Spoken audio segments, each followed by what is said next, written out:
Maybe you're thinking, I don't feel lonely. I just prefer being on my own. And sure, some alone time is necessary. It's how we recharge and reflect. But there is a fine line between enjoying solitude and withdrawing from the world. The tricky part is that isolation often doesn't feel like a problem at first. It can masquerade as independence or self-reliance. But over time, subtle changes start creeping in. You lose motivation to reach out to friends, your energy dips, and even small social interactions feel exhausting. Let's be clear, isolating yourself isn't something you consciously choose most of the time. It's a response, a way of coping with discomfort or protecting yourself from perceived harm. Maybe you've been hurt by someone close to you, so withdrawing feels like a way to avoid being hurt again. Or perhaps you've convinced yourself that you're too busy to nurture relationships. The problem is, this approach can backfire. The more you retreat, the less capable you feel of handling social interactions, and that leads to an even deeper sense of disconnection. But why does this happen? It's because our brains are wired to seek connection. Evolutionarily, humans depended on others for survival, and our biology hasn't changed. When you isolate yourself, you're going against your natural instincts. It's like starving your brain of something it needs to thrive. Over time, it starts showing symptoms. You might notice increased anxiety, irritability, or even physical pain. And the scariest part? You might even realize that these feelings are linked to isolation. It's not just about mental health either. Prolonged isolation can weaken your immune system, disrupt your sleep, and lead to unhealthy habits. Think about it. When you're not engaging with others, it's easy to fall into patterns of poor eating, lack of exercise, and excessive screen time. These behaviors compound the effects of isolation, making it feel even harder to break free. At this point, you might be wondering, what if I've been isolating myself for so long that I don't know how to change? The first step is recognizing that this isn't a permanent state. Just like isolation builds slowly over time, connection can be rebuilt one small step at a time. And it starts with shifting your mindset. Instead of focusing on what you've lost or how disconnected you feel, focus on what you can gain.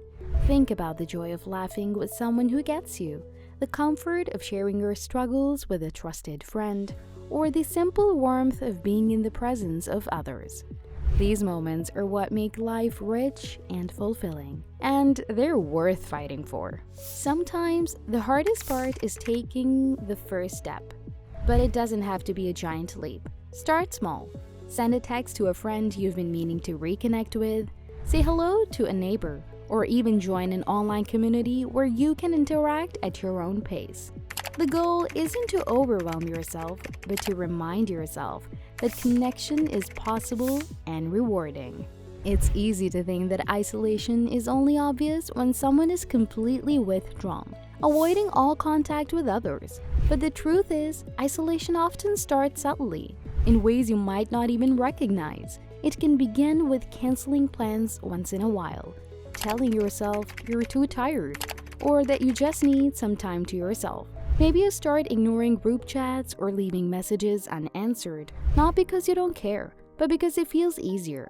These small actions, repeated over time, create a pattern that can spiral into something bigger. You might notice your energy fading. Social interactions that used to feel easy now seem like an uphill climb.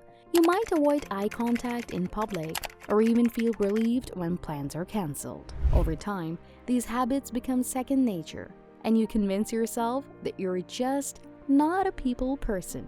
But deep down, there's a part of you that still craves connection. It's just buried under layers of avoidance and fear. The effects of isolation go beyond your immediate emotions. It begins to affect the way you see yourself. When you're disconnected from others, your sense of self-worth can take a hit. Without those regular moments of validation or connection, it's easy to start questioning your value. Thoughts like, do they even miss me? Or maybe I'm just better off alone, can become louder, feeding a negative cycle that's hard to break. And then there's the impact on your physical health. Studies have shown that chronic loneliness can lead to increased levels of cortisol, the stress hormone. This can put your body in a constant state of tension, which affects your heart, immune system, and even brain function.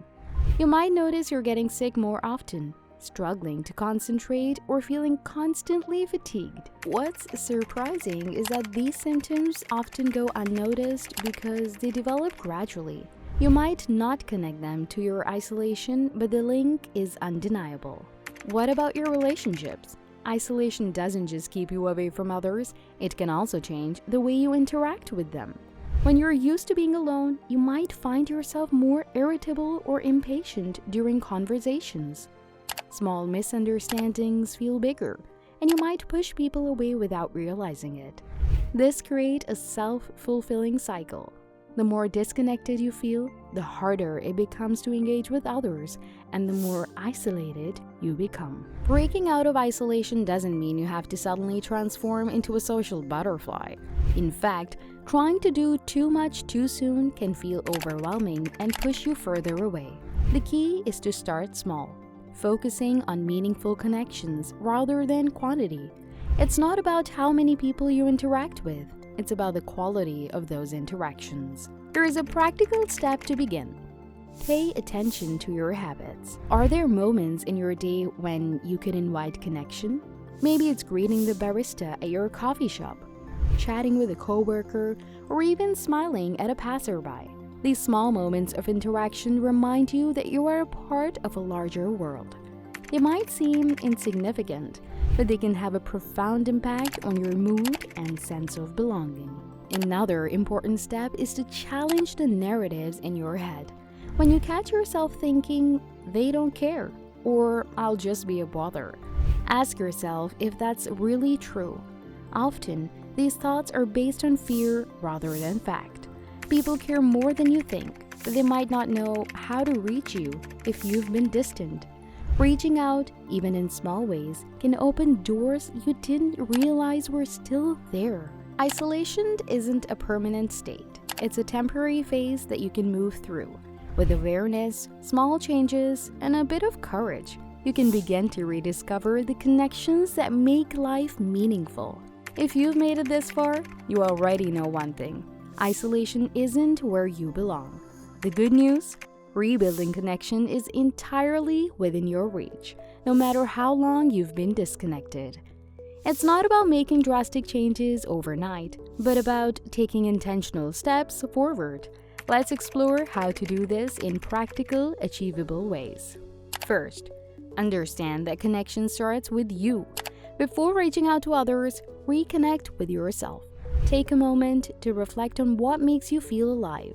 What are the things that used to excite you, bring you joy, or spark your curiosity? Isolation often dulls these passions, making life feel monotonous. Reclaiming them can be a powerful first step in breaking free. It could be as simple as revisiting an old hobby, listening to music that moves you, or exploring a new interest. These activities not only enrich your life, but also make you feel more confident and energized, qualities that naturally draw others toward you. Next, take small but deliberate actions towards connection. Start with people you feel most comfortable around, close friends, family, or even coworkers you trust. Instead of waiting for someone to reach out, take the initiative. Send a quick message, make a phone call, or set up a casual meetup. It doesn't have to be elaborate. The act of reaching out is enough to signal your intention to reconnect. If reaching out feels intimidating, try joining a community where the pressure to socialize is lower. This could be a book club, fitness class, or online group focused on something you're passionate about. These settings allow you to interact in a more structured way, which can feel less overwhelming than unstructured socializing. Plus, shared interests create an instant foundation for connection. Now, let's talk about something you might not have considered: boundaries. While connection is vital, it's also important to set limits that protect your energy. If you've been isolating for a while, you might feel pressure to make up for lost time by saying yes to everything. But spreading yourself too thin can lead to burnout, making isolation seem tempting again. Be selective about who and what you give your time to, focusing on relationships that uplift and energize you. As you begin to reconnect, there will be moments of discomfort. Socializing after a long period of isolation can feel awkward or even draining at first. That's normal. The key is to push through those feelings without letting them stop you. Each interaction builds confidence, making the next one easier. Celebrate small wins, whether it's attending a gathering, making a new friend, or simply enjoying a conversation.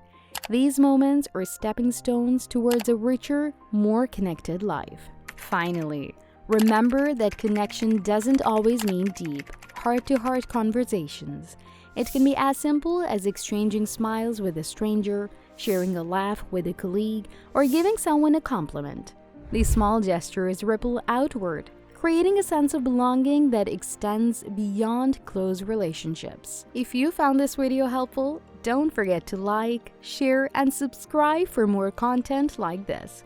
And remember, every connection you build, no matter how small, brings you closer to a fuller, richer life. Let's make that first step together.